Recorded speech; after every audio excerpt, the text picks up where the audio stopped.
dive into the really fascinating career of Leonard Bey. He's a visual artist, right? But also an art educator. And a significant cultural advocate, too, Okay. working out of Karbi Anglong in Assam, India. Exactly. A lot going on there. Yeah, and our goal here really is to pull together what the sources tell us about him, charting his whole professional path, from his very impressive formal training Right. all the way to these, like, key leadership roles he's taken on in regional art groups. And the picture that emerges, it's someone who's managed to blend this deep tribal identity with, well, global artistic standards. Yeah, Successfully. quite effectively. And the main story here, I think, is pretty powerful. Bey emerges as this pivotal figure who didn't just sort of document his culture. No, he did more. He really professionalized its art scene. He took these intensely local artistic traditions of Karbi Anglong and, through his education and just sheer effort, he put them firmly on the global map. So we'll dig into the specific artworks, the institutional backing he got, and the community structures he actually helped build. And that kind of influence, it always starts with the creative work itself, doesn't it? True.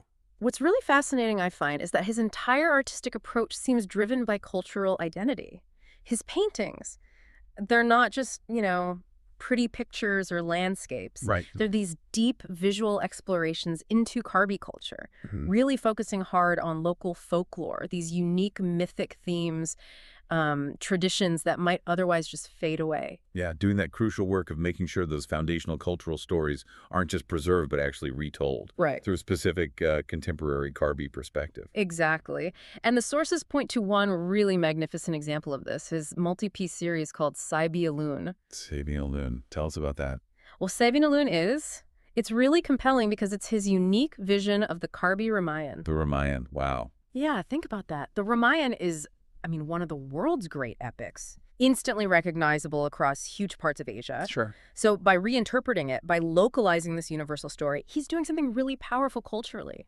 It's affirming Karbi identity. Making sure this huge epic is seen, understood, entirely through a distinct Karbi lens. Precisely. It anchors it. And it's not just the big narratives either, is it? His art seems full of these visual cues that root it in tradition. Absolutely. They're not just abstract ideas floating around. They're tied to specific recognizable symbols from Karbi heritage. Like what, for instance? Well, he often features really important cultural markers like the Jambili Athon totem in his works. Okay. And this deliberate inclusion, it links his contemporary fine art pieces directly back to the spiritual and social history of his tribal roots. It's all about continuity. Right, connecting the past and present. And you can see the success of this approach in where his art ends up. Locally, he's celebrated, right?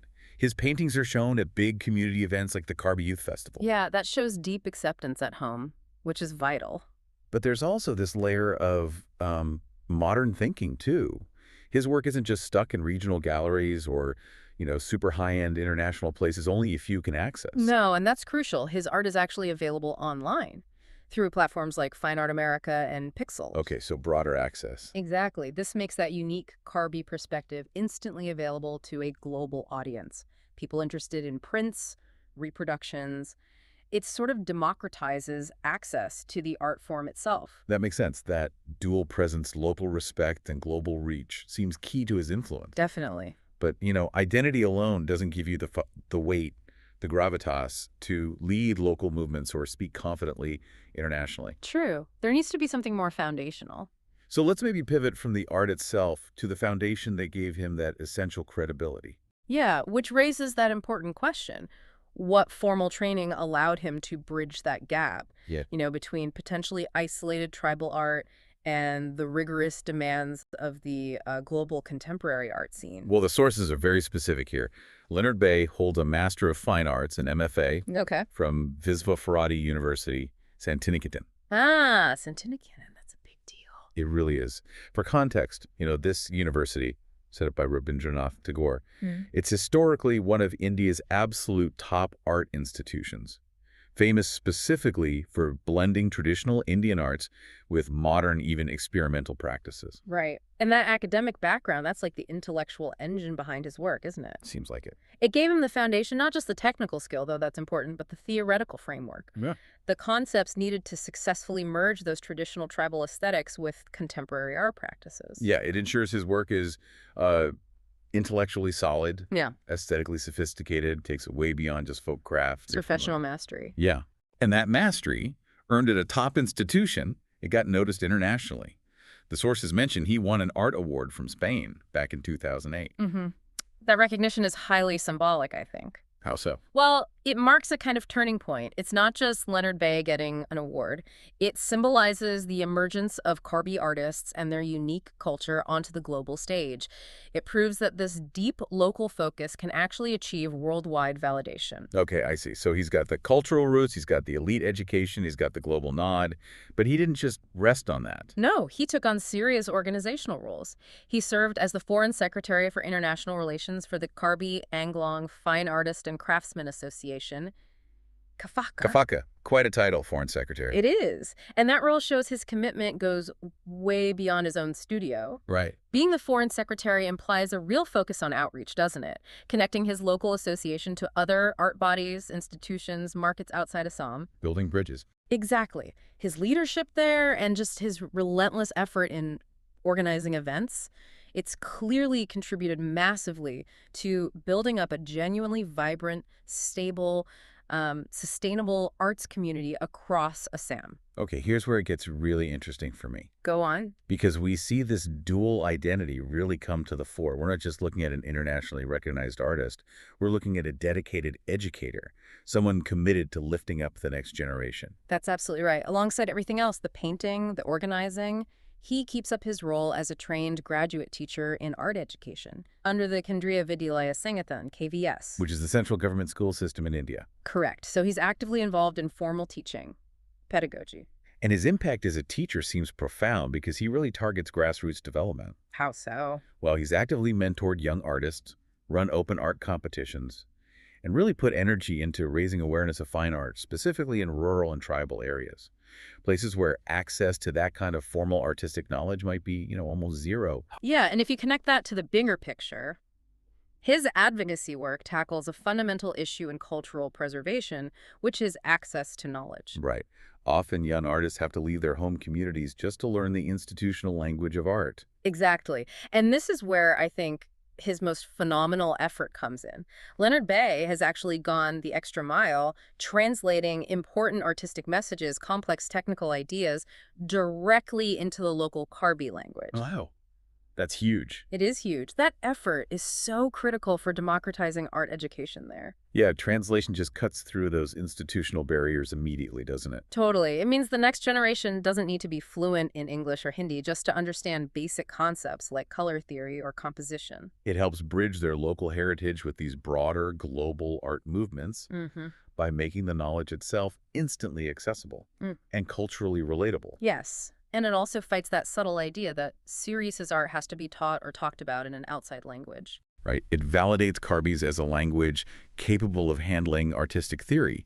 It empowers the local community. And there's more. He also introduced the public celebration of International Artist Day to Karbi Anglong. Okay. Why is that significant? Well, it's a deliberate public act.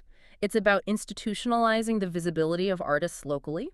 It helps put the region more visibly on the world art map, and it encourages the coexistence, the appreciation of both very traditional tribal forms and contemporary art practices right there in the same community space. That's a wonderful sort of legacy summary, isn't it? His contributions are holistic. You get the soaring inspiration from his paintings and the practical institutional guidance through his teaching and advocacy.